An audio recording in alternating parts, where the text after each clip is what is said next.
हाँ यार, नहीं है यार। ठीक है, तो आज हम पढ़ेंगे ट्रांसफार्मर। ट्रांसफार्मर एक ऐसा यंत्र है जो आपका प्रत्यावर्ती वोल्टेज को अपने हिसाब से अकॉर्डिंग टू डिमांड, अपने मांग के अनुसार वो कम या ज़्यादा कर सकता है बिना फ्रीक्वेंसी के चेंज किए बगैर। ट्रांसफार्मर का कार्य और सिद्धांत। ट्रांसफार्मर का कार्य और सिद्धांत।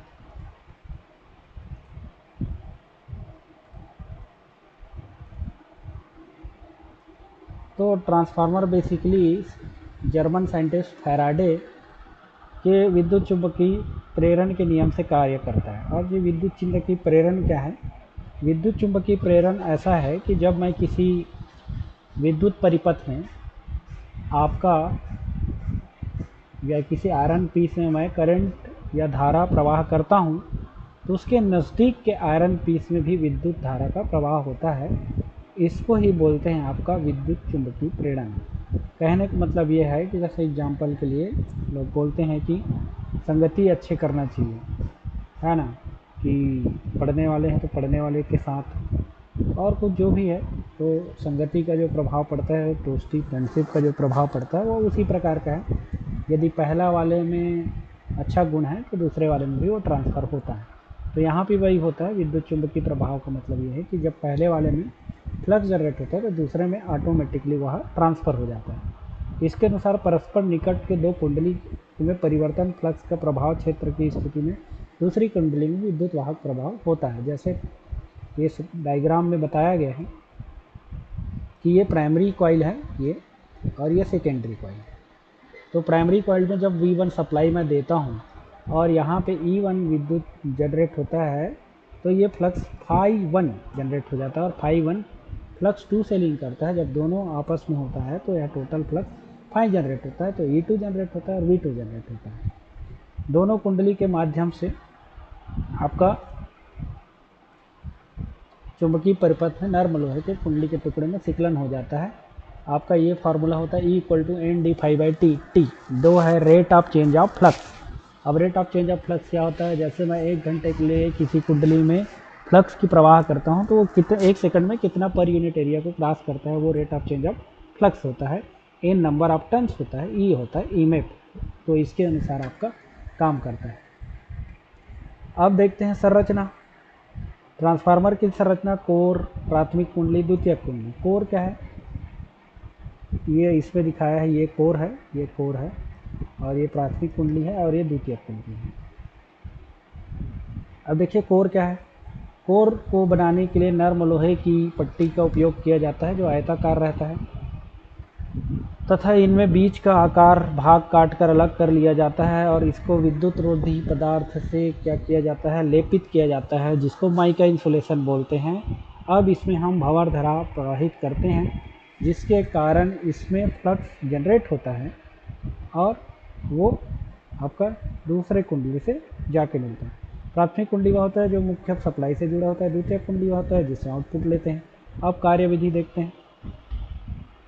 जब प्राथमिक कुंडली के सिरों पे हम प्रत्यावर्ती वोल्टेज जोड़ा जाता है तो उसमें धारा प्रवाहित होने लगती है, क्योंकि कोड से आपका द्वितीय कुंडली भी लिंक है।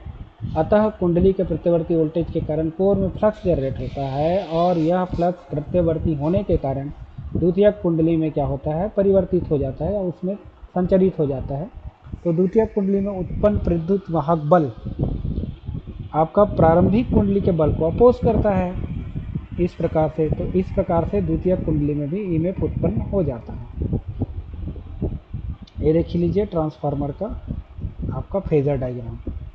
तो ये है आपका फ्लक्स फाई, ये फ्लक्स फाई, ये आपका V1 प्राथमिक कुंडली वोल्टेज और ये E1 प्राथमिक कुंडली का ईएमएफ।